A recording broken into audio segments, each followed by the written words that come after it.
everyone. My name is Sandra Kim, IA's Professional Development and Strategic Programs Director, and I want to welcome you to the Manufacture Series webinars. Today's webinar, titled Grow Your Lighting Business in the Fall Season, is sponsored by Hunter FX. FXLumina is an industry-leading manufacturer of landscape and architectural lighting products with a focus on the advancement of LED landscape lighting technology and digital lighting control with zoning, dimming, and color adjustment capabilities. For more information, please visit www.fxl.com. This session will be recorded and all microphones will be muted. If you have any questions, please type them into the question and answer box on your screen. The presenters will monitor the incoming questions during the webinar. We have two speakers today from FXLumina, Associate Product Manager Sarah O. Young and Sales Manager Anthony Italia. Without further ado, I'll turn it over to Anthony and Sarah. Thanks, Sandra. Hi, everyone. My name is Sarah. Not that you mix me up with Tony. But I wanted to, first of all, thank you all for joining in. This webinar is, smack in the middle of as you're finishing up irrigation, trying to squeeze in those projects, and also the start of the second season in lighting that Tony will go over in a little bit. But we know it's been an unprecedented year of really, really busy and never-ending work. So thank you for joining in, and we hope you'll get some great tips and tricks to help you out in the upcoming months and also in the future. So Tony, you want to lay out the situation for them here? Yeah, good afternoon, everyone, and good morning for those of you on the West Coast. Happy to have you here today and kind of excited. This is the time of year for the last 17 years since I've been involved in lighting. This is when things tend to get exciting. A little bit more than usual because we're coming out of that warm season for those of us, in the Northeast in the Great Lakes area, and we're heading into fall. Everybody else in the country also heading into fall, but sometimes it's only by name because the weather doesn't change too much for you. So some of my tips and tricks may be focused on the people that have primarily deciduous trees and such, but the feeling is the same throughout. So take a look at the slide. It's the perfect slide to show you that, we just came out of summer. Summer's entertaining value is huge, but the nights come late. So a lot of people are pooped by the time the nights get here, and they may go inside, but if you've got that exciting backyard, you're going to increase the amount of time you stay outside. And then, that middle picture is just to tell all. For some people, it's 365 days a year. They're out there cooking. They love to be outside. Where I'm from, when the sun goes down, if you don't have lighting, you're not doing so much outside anymore. Your cooking plans start to end. They head inside to the kitchen. Gatherings head inside. But let's face it, we've all seen beautiful kitchens outside and wonderful lighting that allows you to continue this type of activity throughout the year. And then our last image on the right is just perfect for this time of year. I mean, we actually just bought our first couple of pumpkins this past weekend to put out. Still a little bit warm where I am in Pennsylvania, but we kind of jump the gun every year. We want that pumpkin while it's still September, and it gives us that feeling that the holidays are coming. And I'm a huge holiday person. The fall is my time. I love the gathering that people do. I love the parties that kind of switch from, shorts and a t-shirt to jeans and that over layering of, a vest and a long sleeve shirt. To me, it shows like the fires and the gathering outside and the hot chocolate and everything else. It's amazing. So the second hump that Sarah mentioned is very pertinent. We've just gone through all of this. That image in the middle is kind of throughout, but we go from summer to fall, and people need lighting even more so because the nights are coming much quicker now. Yeah, definitely. And I think, one thing we all know about this, a wise man once told me at the very beginning of my career here, that there's a two-hump camel in terms of the lighting industry. And we're coming on to that now. But I wanted to bring out the bigger context of that. So, we are still seeing the lingering effects of the pandemic. There's still a lot of additional expendable income, and people are spending more time at home, resulting in a year-long increase in demand in the green industry for us. So we do expect that to carry on through all the way to the end of 2021 and even 2022.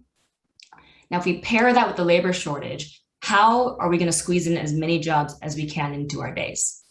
So that is what we'll be focusing on today, is how do you maximize your time in the field, outside of the field, to really squeeze as many jobs before the winter comes. So here is an independent survey taken for the IA Landscape Lighting Conference in January 2021. And I want to show you guys the top 2 priorities you sent over to us was 1, increasing project profitability, and 2, growing the workforce. So while we can't help you grow the workforce in an hour through the computer, we do want to share some tips and tricks and best practices to help you optimize your time and you utilize existing tools so that you can free up that brain space and use your time more wisely to set yourself up for better project profitability in the future. So the main agenda we're going to have here are focusing on 4 main and common misuses of time in our industry. So anything from giving the clients too many choices to starting from scratch for each job, not prepping and planning before going on the job, or doing things one-off, meaning not creating a templatized methodology or a history of what you've done. So once you're back on the job, whether troubleshooting or a new job that's very similar to a previous job you've done, it's like starting from scratch again. So Tony and I are going to go through this. We're going to try to pepper in some tools and stories to really help have some situational examples for that. And bear with us because we have a lot to cover. So the first one is giving clients too many choices. And our solution to this, in a very vague, general way to start, is to use your expertise. Really lean in on that because you are the expert. And I'm going to start off by explaining a little bit about the science behind analysis paralysis. So when you're looking at go to the store, or if a customer is looking at a full product category catalog, or you hand over 4 manufacturer catalogs of landscape lighting product, there's 2 parts of the brain that get activated when making a decision. You have a part where the cost benefit is weighed, and the other part of the brain is where the value is considered. So there is a very fine line between when multiple options are really good and allows them to kind of weigh and balance those different choices. And then there's definitely a drop-off point where then it becomes overwhelming. They can't handle it. They don't know, and they just want to hand it off. And while that is a great thing for our customer to say, hey, I don't know what's going on, you take it and you run with it, and I'll be happy. We don't want them to have that experience of that stressful decision-making process. So we really want you to lean in on your knowledge, lean in on your expertise, and show your knowledge.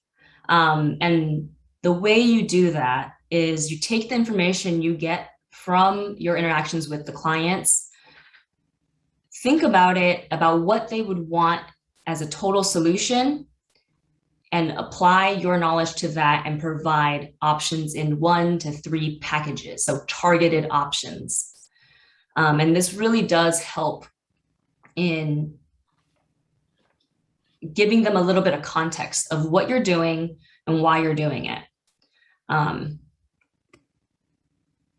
So one thing we often tend to like to use is a good, better, best model.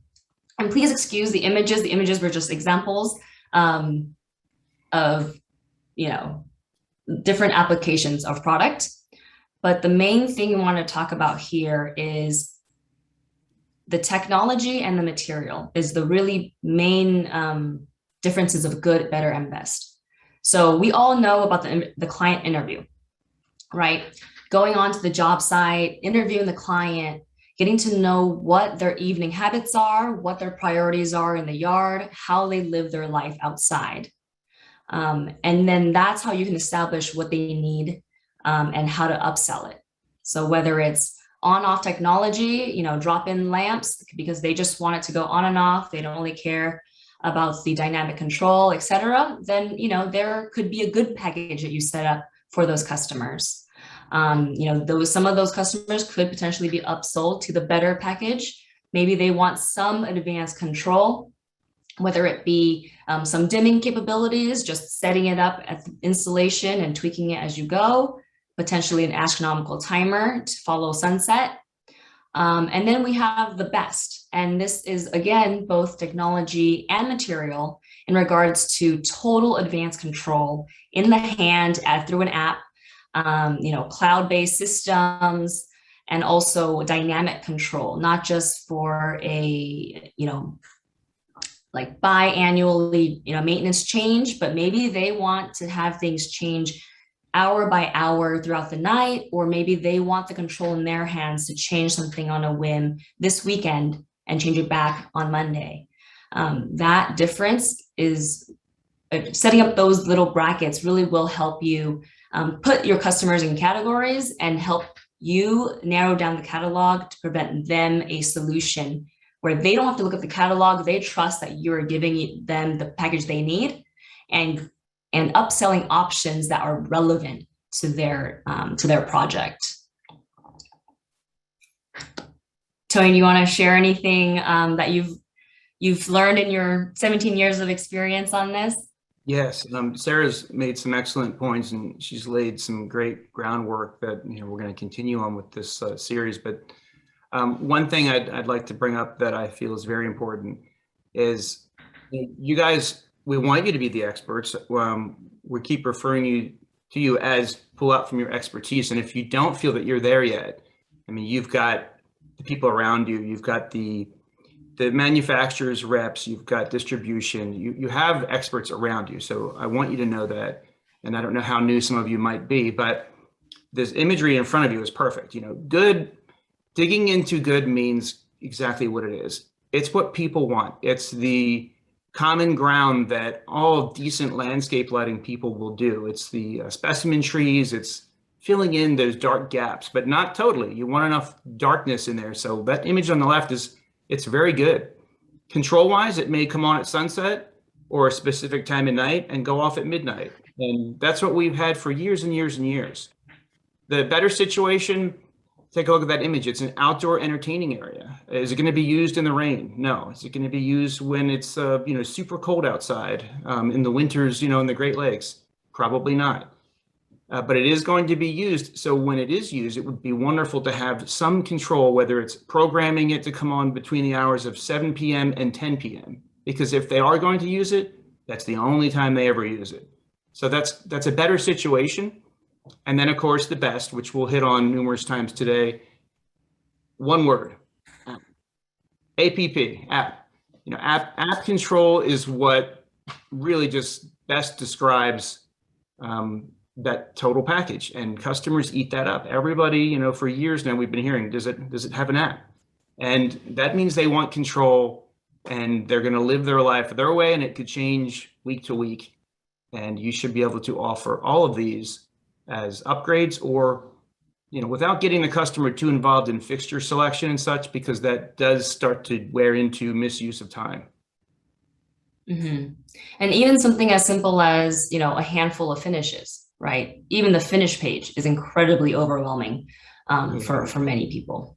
And best. If it's a coastal environment or it's by the sea or it gets really humid and there's a lot of minerals that the fixtures may get exposed to, then selecting a solid brass or copper fixture may be more fitting. Or you go on the job site, you notice they have beautiful copper trim on the roofing or the edge of the house, suggesting copper fixtures and eliminating some of those options for them. Something as simple as that can really help that client experience better and really set you up for getting that job and them trusting in your expertise. So next, we're talking about starting from scratch for each job. So that is a common misuse of time because you can templatize your designs and packages. And this is a little bit of a interesting topic because we're going to marry two contradicting, concepts together. So I'm going to give this off to Tony. Yeah, that's no problem at all. So when Tara talked about templatize, we've for instance, let's say that we've all done several jobs out there. And again, I apologize for those of you that are new or inquiring or at the very baby steps of getting into lighting. We've got so much more for you training wise that we'll touch on at the end of this that you can get into, but let's just assume that people have done some lighting. You've done it. And a very wise person told me years ago that all of your experiences in the green industry with lighting and irrigation and drainage and pavers, hardscaping, everything, it's a culmination of all of your experiences. And you know what you should take out of all of this from your experiences? Everybody gets a head start that's got experience. You can walk onto a property even before you knock on the customer's front door and observe the specimen tree left and right of the house or the anchor plantings on the corners. You can tell immediately that maybe there's going to be some troubled areas because they have a lot of low-lying bushes and evergreens that are growing against the foundation of the house. Well, that's a problem. You need that space to uplight or graze the walls possibly. You can tell if there's overhangs. So all of this stuff, it's coming to you before you even start the process of, interviewing the customer. But what it also does is it gives you starting points. So you should look at every job as being a challenge, a new challenge, but it should also be, okay, well, we know how to do this, this, and this.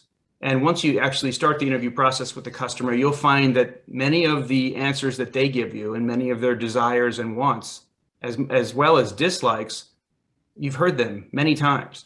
So that process you should have answers for immediately. You shouldn't have a lot of, let me get back to you on that.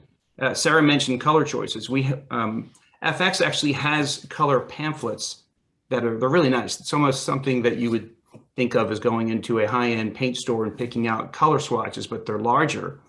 The cool thing about it, they have a little ring on the binder or the booklet. You can remove that clip ring and remove all the finishes off that you don't want for this job, and then just keep the ones on there that you do want for this job, therefore eliminating the customer saying, wow, I love that silver color. Well, you know what? You don't want to use that silver color on this job. So why include it, especially if you don't think it's right for it? So there's lots of little things you can do to kind of shave time and get right to the crux of the matter sometimes. So it's a good thing to think about. Yeah, definitely. So Tony, if you show up on a job site and you see that there are, 10 trees, all about the same height, same species, can you take that knowledge and already apply something like, do you know how you're going to light that up? And do you know how many fixtures you want to put on each tree? Yeah, so, typically it's all about the angle of view. So if you're driving into the front and you park at the curb, but you notice that it's a tree-lined driveway. Many of larger homes with long driveways that have a tree-lined effect. It could be crepe myrtles, it could be evergreens, but you automatically in your head think that would be awesome. I wonder if they're going to be interested in doing this. And if they are, do you want a really good look coming into the driveway, coming out of the driveway, or both? We like to think that it would be both. We would love to have at least one fixture on each side of the tree. But the shape of the tree and if it's trunked or if it's limbed up high, that all plays into that, and budget, of course, in the end. So what I suggest in cases like that are you come up with the ultimate idea in your head. Whether you divulge that ultimate idea during the interview process, it's up to you. I always like to leave huge ideas until the end once they actually buy into you and know that you might be the right person for the job, because the trust is kind of built at that point. But it's worth mentioning because you can quickly eliminate, no, we love our dark driveway. We actually don't want people coming up and down the driveway more than we have to. Well, now you know, let's quickly move on. Therefore, you're literally cutting down on that misuse of time. I've seen people try to sell things on a job and the client's polite and they'll listen to the entire conversation and at the end say, your ideas are cool, but we really just want to light up the backyard. And, oh crap, I missed that. I forgot to mention, what are we here for in the beginning? So focusing on the customer's desires are huge to get that out of the way before you start to talk about what you want to do. Mm-hmm.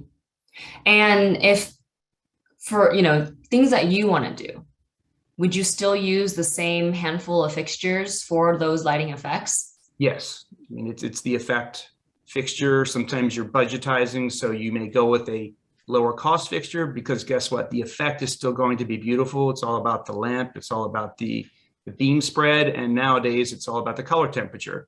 And that can all be preformed going into a situation. Nice.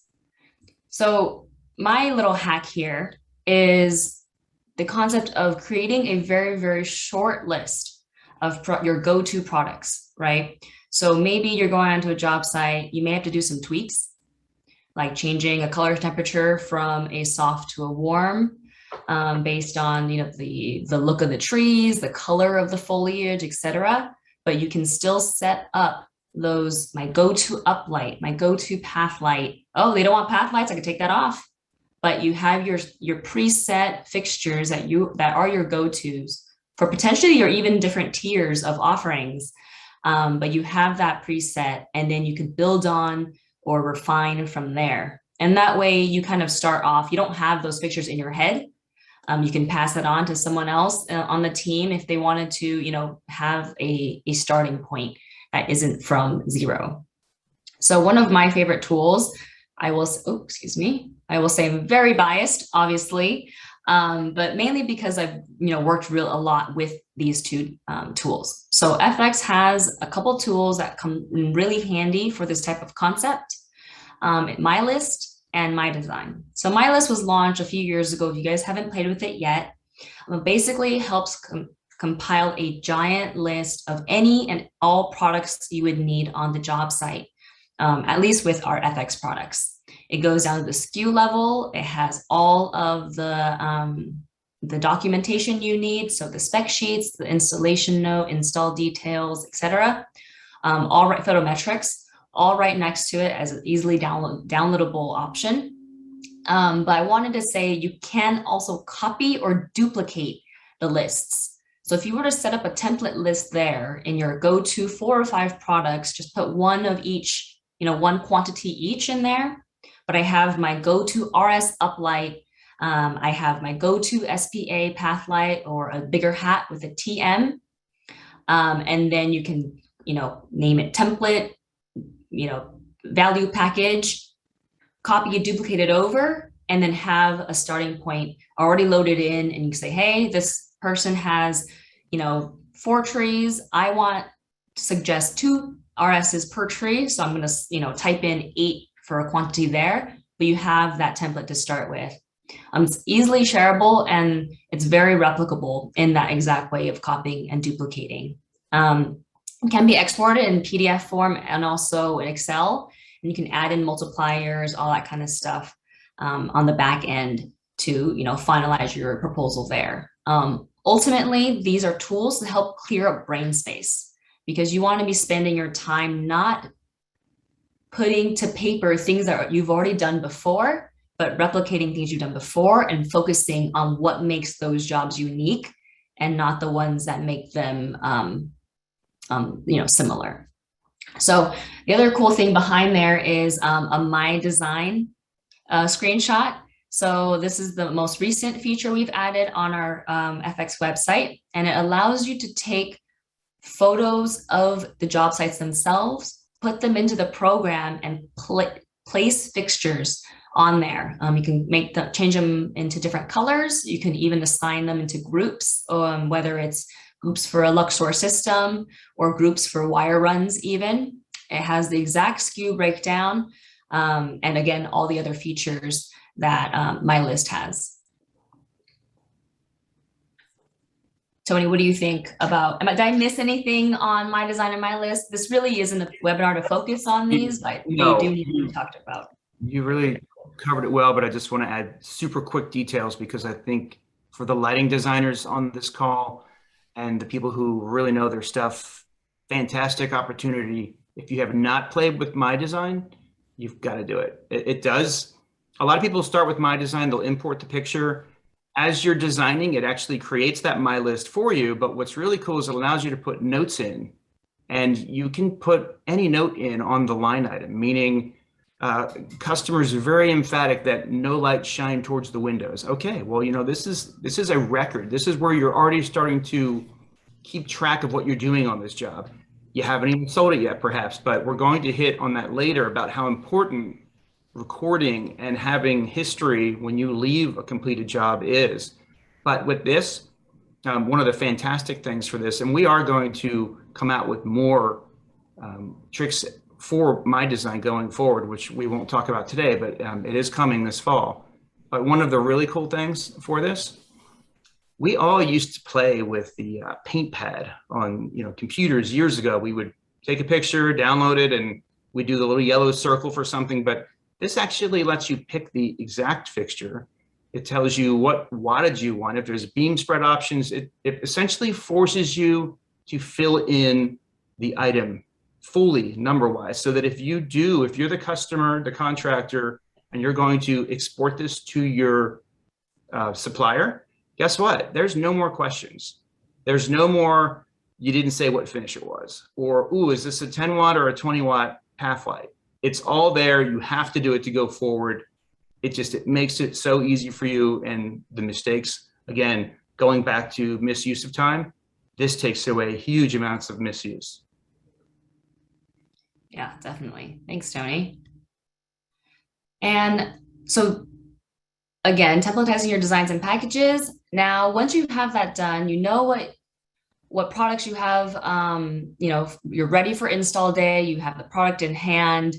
Now we want to talk about not prepping or planning before going on the job. And it may sound very simple and very basic, but there are so many occasions that things can come up, right? Not having that time. There's always a lot of changing factors before installation days, and having a set checklist or just spending that extra time and trusting that the time spent in something that doesn't feel as productive is going to save a ton of time down the line when you're actually on the job. So Tony is going to talk about some tips and tricks basically throughout installation. Yeah, we go back to expert versus baby steps here, the last thing I want to do today is offend anybody on this call, and by that I mean we want to cover both windows for the people that are learning and the people that are experts. So when I tell you things like make sure you have a Rubbermaid bin that has all of your lighting tools in it. You probably have that if you've been doing lighting for a while, or you have much more. You might have a rolling bin. You might have a vehicle that's dedicated to lighting, and I love to see that. One of my favorite contractors to work with in my area is down at the Delaware Shore, and he is outfitted with different size ladders and everything. He always has what he needs to get the job done there. Rarely, I imagine, does he have to ever leave the job to go pick up something, but there are silly things that we forget, like if you're doing heat shrink connections, because that's what you do. Highly recommended for certain applications, and it's a great connection. But guess what you have to have, or you're dead in the water? You have to have a heat gun, or you have to have a torch with a full tank. And I see so many jobs. I was on one not too long ago, and lots of people out there. The thing was moving super fast, and all of a sudden, out of gas. So the two torches on the job, out of gas. Dead in the water. The one thing they could still do while a guy was running out to get the gas was they were still crimping. They were still putting the heat shrink tube above the crimp and making the connection. So we still kept going.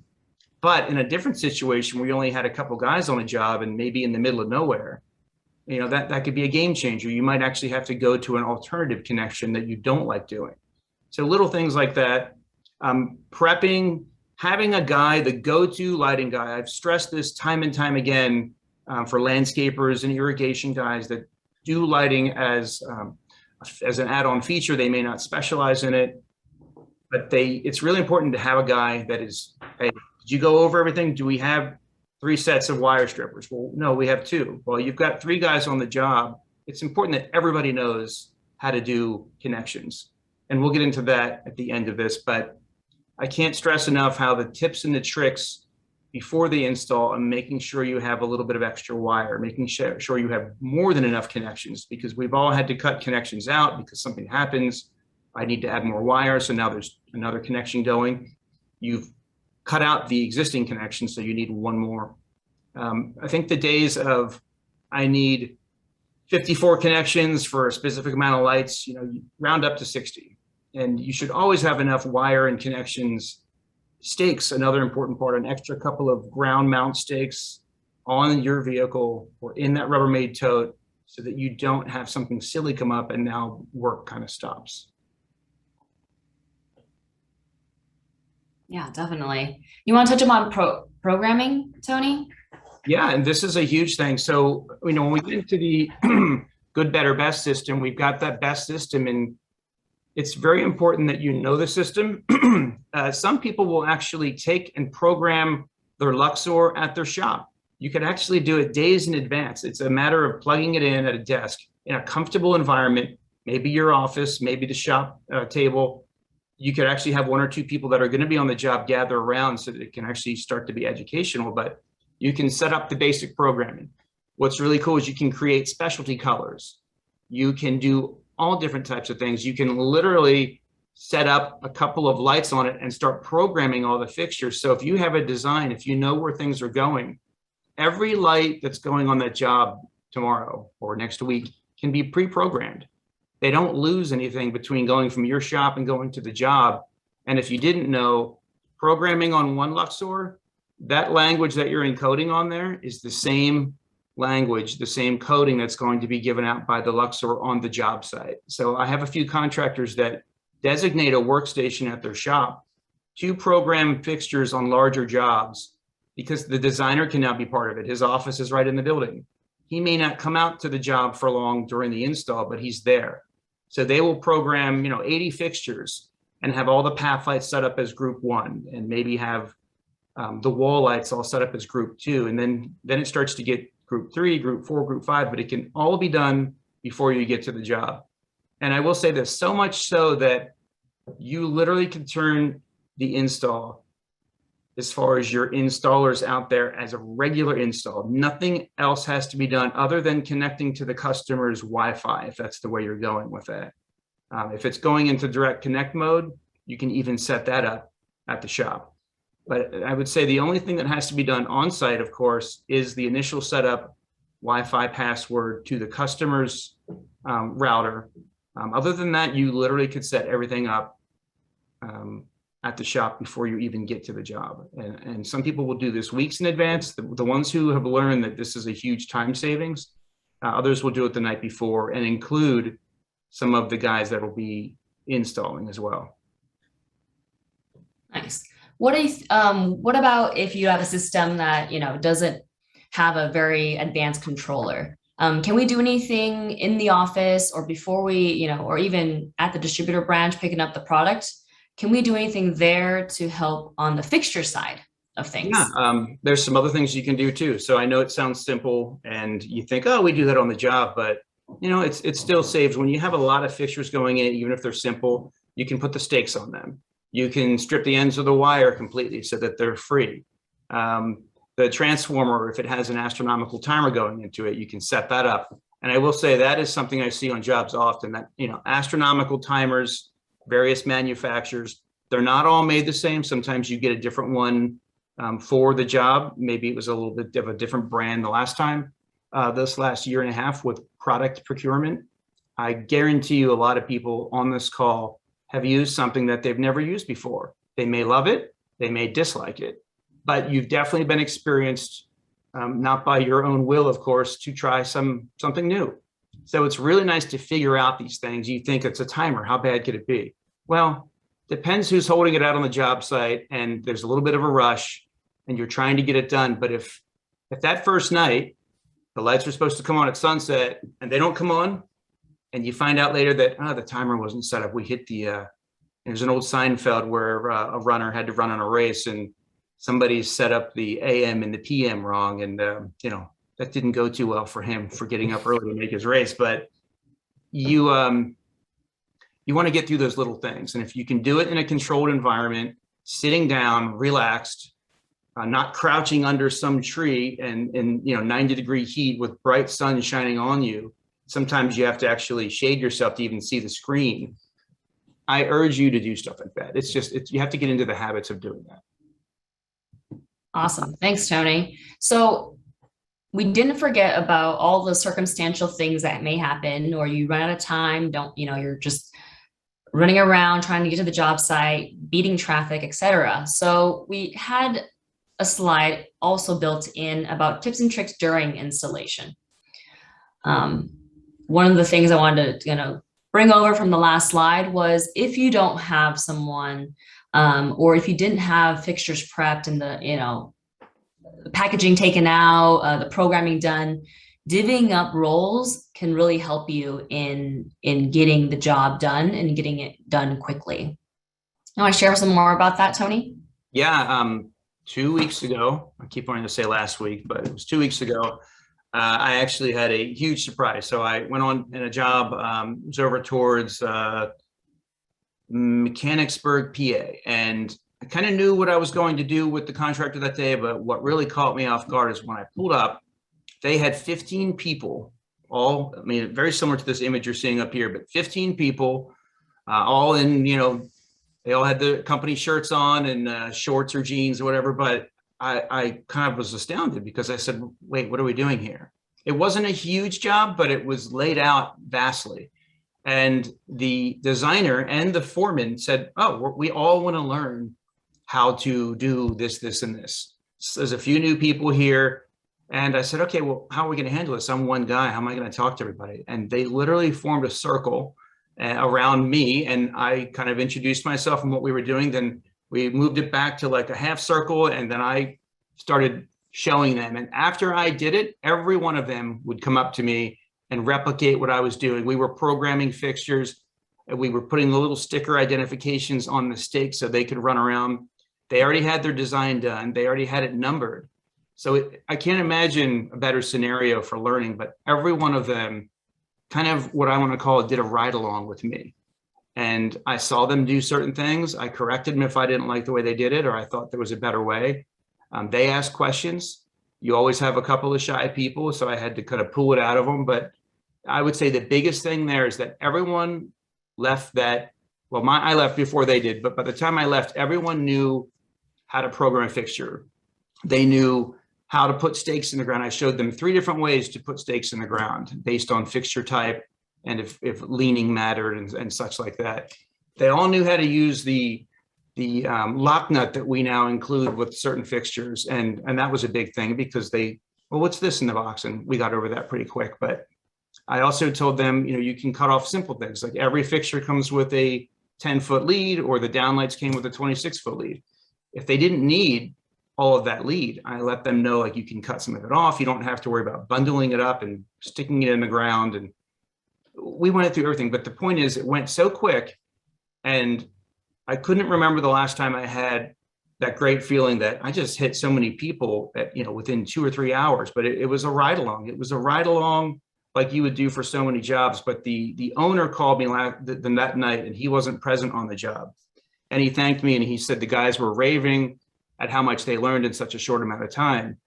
And I imagine afterwards, they probably picked out people, and I urge this to the designer, pick out the guys that you notice that are excelling at specific duties out there and kind of give them ownership of that.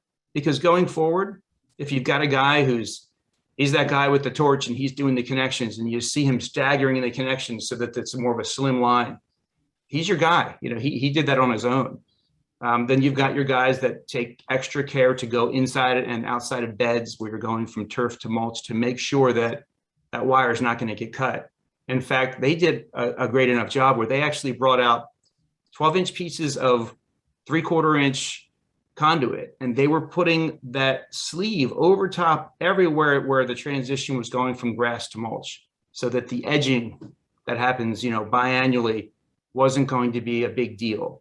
And, it was done super well. That's awesome. So one thing I want to emphasize here that Tony mentioned was giving them the independence and freedom to, know the skills and also be able to work on their own on that. So a common thing I tend to see on job sites is, they're going and going. You have your crew foreman, you have the guy delegating everything to everyone. There may be a designer that could also be the historian on the job site, right?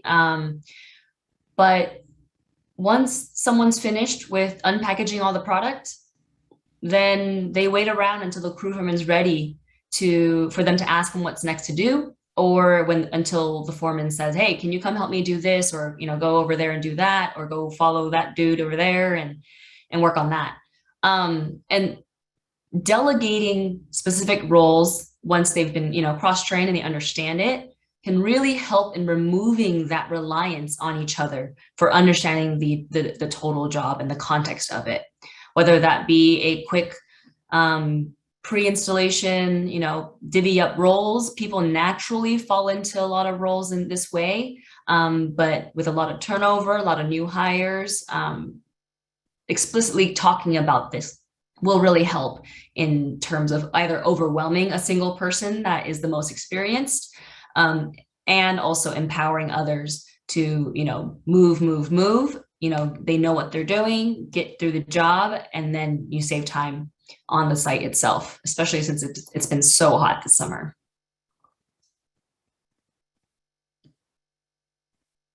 So the last common misuse of time we want to talk about is doing things one-off. And our solution in that is having a system for documentation. We talked about it before about templatizing your designs and creating packages, but this is more so using all of your past experience that you've had in previous jobs or even your first job, and knowing where all that documentation is. So for two functions. One, so you can go back if there's routine maintenance, you built in a maintenance contract, or if there's troubleshooting, you save a ton of time trying to find the wire connections, you save a ton of time trying to find the wire runs. And also you have a full list of the SKUs, exact products that were used on that job, and even the design and location of those products, so that you can go back to the job site, save time on those aspects, but also take that information or use your template and reapply that to your next job that may have similar features that you want to highlight and similar design elements. So we want to focus on documentation. And Tony, yes, I'm gonna hand this big one to you. Yeah, I've been doing this for a while, and I've seen everything from leaving the job thinking, these poor people, these poor homeowners, if there's an issue, if there's a storm, if people come in and replant their landscape and chop up wire, who's going to fix this? Because the documentation just wasn't there. And you're urging things, but sometimes the people that I'm working with on the site, they're not the decision makers. They don't have a pad and a paper with them, really. And if we go back years enough, iPads weren't prevalent out there, smartphones weren't there, so there really wasn't anything you could do in the field other than pull a cardboard box apart, which I did many times, and go find a Sharpie and say, look, you at least want to know this, this, and this, and let me do a rough sketch of your home run lines, or please. I don't know where that piece of cardboard ended up, but I just felt I got to do something. So, fast forward to today, you want that folder. Every job you do should have a folder, and I'm sure it does. But in that folder, you want your ticket, you want your pick ticket that you're getting from the distributor, because that's going to have the model numbers, the date codes, when you purchased it. If something was back ordered, you'll be able to refer to it and say, oh, there's a couple items on back order there. Nowadays, with some of the back orders, it might be several weeks before you get it. So you can refer back to that. Or maybe the customer gets the lighting in and loves it, and man, it's fantastic. Those 4 that we're waiting on, what else can we do? We want to get this done. And you open it back up, and this could be 3 weeks or 4 weeks later, and you say, well, we're waiting on them because it's a special finish to match your stainless steel appliances, but we can get you a silver powder coat. You know what? That'll be fine. Let's do that. Okay, so there's help there. But you want to definitely know what wattages you're using, what beam spreads. If it's a Luxor system, 100% absolutely it should have the groups and the name of the group, because guess what happens if you ever have to go back to change something or add? You may want the information from that single fixture of what group it is, because you're deciding, or the customer has decided, I want another one right next to it, shining up on the flag because we think we need 2 lights on it now. Well, what group was that? God, that was 5 months ago. You know what? Let me go out there and just go through all the groups and see what turns on. Misuse of time. So open up the folder. The light on the flag was group 3. Before you even leave your, well, frankly, you can pick it up at the distributor, and every distributor that I have has a Luxor on site, usually on the wall in a display fashion, and it's working. Unless they had to, sell it this summer because we were waiting on stuff to come in. You never know, and that has happened. So I'm not making a joke about that, but you do have the ability to program it. Your guy in the field could go right to that, pick up the new light, walk over to the wall, plug it in on their display unit and say, hey, I'm talking to my designer, Mark. He's telling me it's group 3. I made it group 3. Guess what? You're going out there and you're just installing it now. Really quick install. You know how quick a simple uplight can go in the ground, especially when there's already one there and you're just adding to it. So documentation. If you have a design already present, great. You can lay over that with a red Sharpie or highlighters or something and show your lights and where they're going. You can color code it. You can create a new key. If you don't have a design and you can do just a really simple hand sketch, that helps. Sometimes, and this has worked several times over the years, if it's a property that looks like it had a landscape design back in the day, even though things may have grown together a bit, never feel bad about asking the client, you know what, your landscape looks pretty cool. Was this an official design? And a lot of times they'll say, yeah, we had this put in 7 years ago. Wish we had done the lighting then. Do you still have a copy of that original design? And if you can get to that point, 5 times out of 10, they will say, you know what, let me look. I'm sure we kept it. We paid through the nose for that design. And if they can find it again and give it to you, the feeling of elation on everybody's face is immense because, again, they might have paid $600, $800, $1,000 for that design back in the day. And if they can bring it out and knock the dust off and reuse it again, here you go. Take that, make a couple copies, give them the original one back, and now you've got a working design to mark up on. And again, this happens with bigger jobs when you just look at this property. It looks amazing. There's probably a design that goes along with it. So think about stuff like that. It can give you a huge advantage. Definitely. Thanks for that tip, Tony. Sure. And so just to recap, we went over a lot of things, very, very, top level. We didn't dive too far into it, but we just wanted to focus on the 4 main things here. Giving the clients too many choices. You solve that by using your expertise and offering them packages that they can choose from 1, 2, maybe 3 options. Starting from scratch for each job. Another pain point here, really take a look at what your lighting design style is, the fixtures you like to use, and move those onto a replicable platform, whether it's an Excel sheet you can share and save over and over, a Word doc using My List or My Design. Having a starting point helps a lot. Not prepping or planning before going on the job, having that checklist, or even actually doing the prep work and the planning, the programming, the fixture prep. You doing all that before the job helps a lot, and spending that time ahead of the day of installation in the sun will really help. And last but not least, doing things one-off, having that system for documentation. If you've set up your templatized designs and packages, you have your list of SKUs, you have that design plan, or even a piece of cardboard with a hand-drawn plan of where the wires are, where the junction boxes are, what size conduits were used. All of that will be really helpful in the future for when you come back for maintenance, troubleshooting, or even just upgrading and building on the existing lighting system. And before we head off here, there's a few minutes left, but we wanted to talk about some major shifts in the selling mentality as we go into fall. Tony? So selling mentality going into fall, I touched on it in the beginning. The nights are getting shorter soon. Once daylight savings time goes back, you really start to see it. But the biggest thing is the holidays are coming up. And, on a personal note, I know our holiday plans last year were scrapped. We usually have a lot of family come in on my wife's side, and, for lots of reasons it didn't happen, but the obvious reasons, we all know.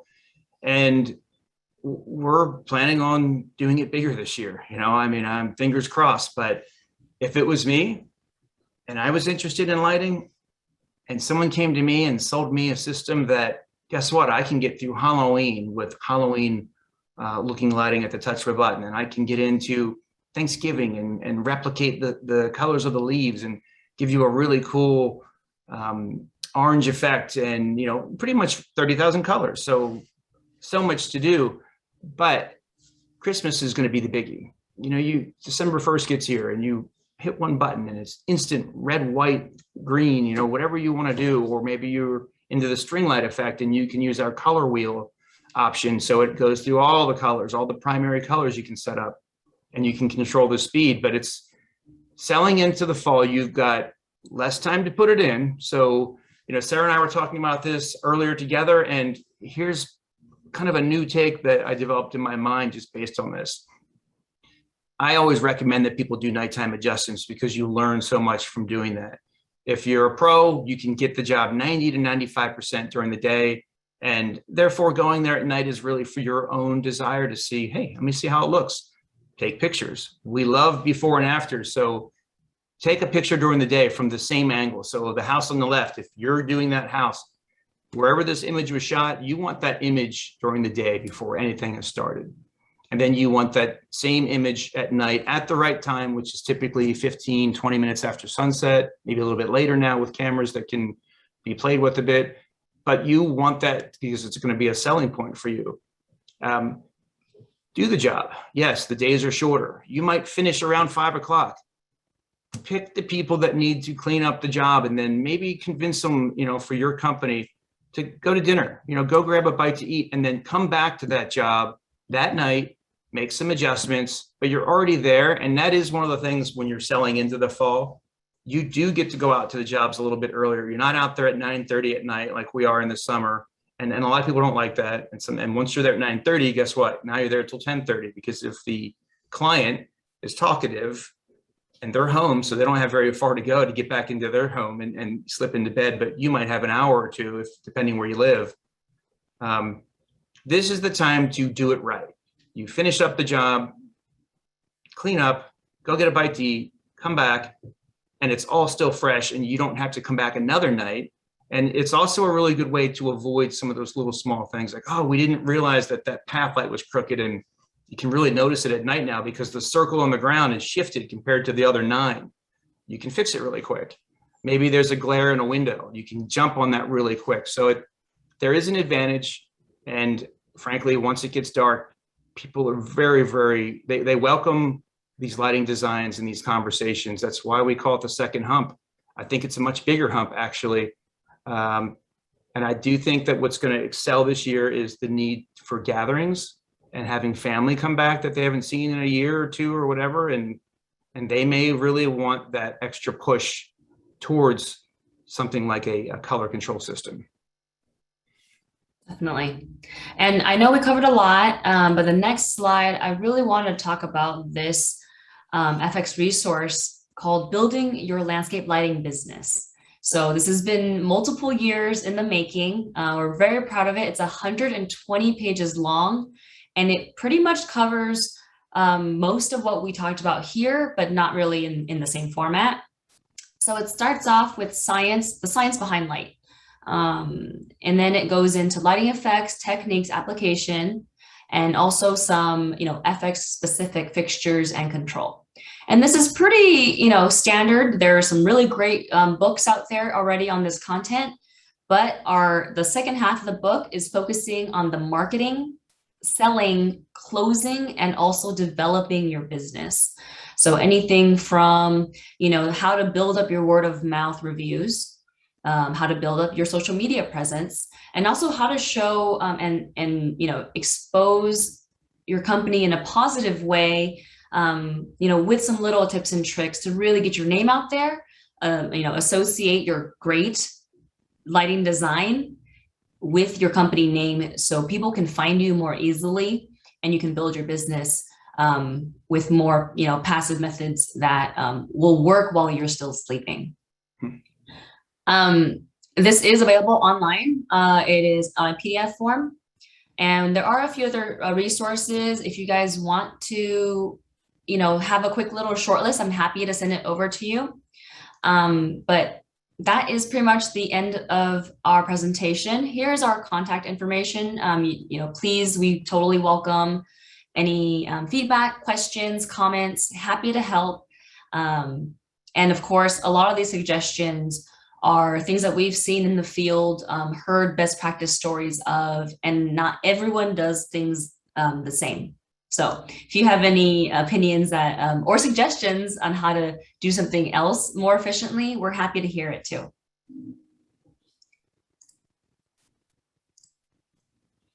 Thank you. And we do have a couple of minutes. If you had a question, you could use that Q&A box really quick. If not, while you're thinking about that, possibly composing a question, if you know who your FX or Hunter rep is, contact them. That book that Sarah just described, that's something that we can get in your hands if you are in contact with one of those people in the field. I know I've given out several to some local guys that I deal with all the time, and it's been amazing reviews.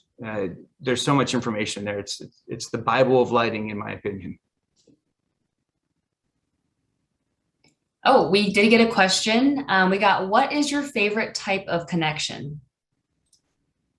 I'll take that one. So favorite type of connection is definitely the heat shrink. So you're going to cut the wire, strip it back, you put on that heat shrink tube. You're going to put your wires in that crimp connector. Sometimes it used to be referred to as an ACE connector. And then you're going to heat shrink it over. And it has like a substance inside that's almost like a glue, but it hardens, and it's extremely waterproof. It's very long lived. It's giving you that resistance. So if somebody got into the mulch with a rake and thought it was a root and started pulling on it, you're not going to lose that connection. Wire nuts are also used heavily. The dry con wire nuts, make sure they're at least grease filled. We also have something we recommend that is a standard wire nut. Some guys like to use this because you can put the standard wire nut on and still allow to go and test some voltages. Once you're done and you're happy, there's a really large grease tube that slides over that and a snap cap that goes over it. Also really good. I will add to that and say my favorite is actually lighting shrink wire connectors.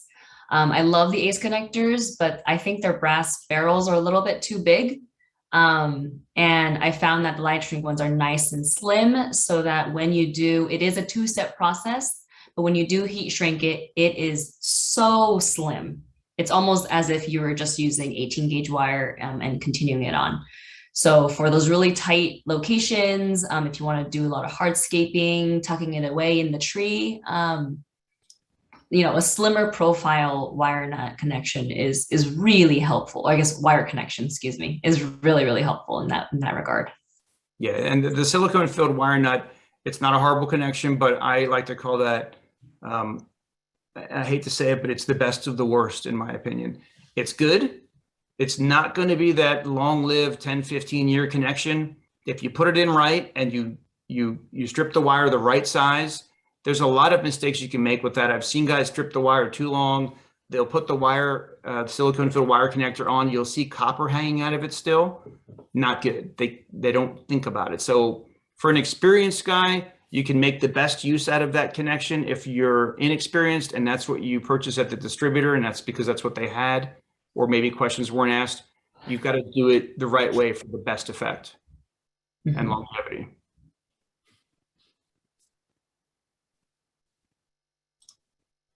Yeah, thank you for those questions. Really appreciate it. Looks like Yeah, oh, go ahead. I'm sorry. Looks like we're out of time.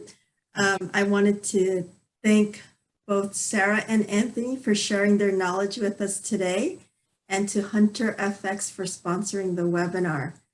And thank you everyone for attending today. And don't forget to check out our website for upcoming webinars during the year. If you have a question that was not answered, feel free to email either Anthony or Sarah, or you could also email education@irrigation.org, and we will pass your question on to the appropriate person. Yeah, Have a please. great day, everyone. Thank you so much. Thank you, everyone. Bye. Take care.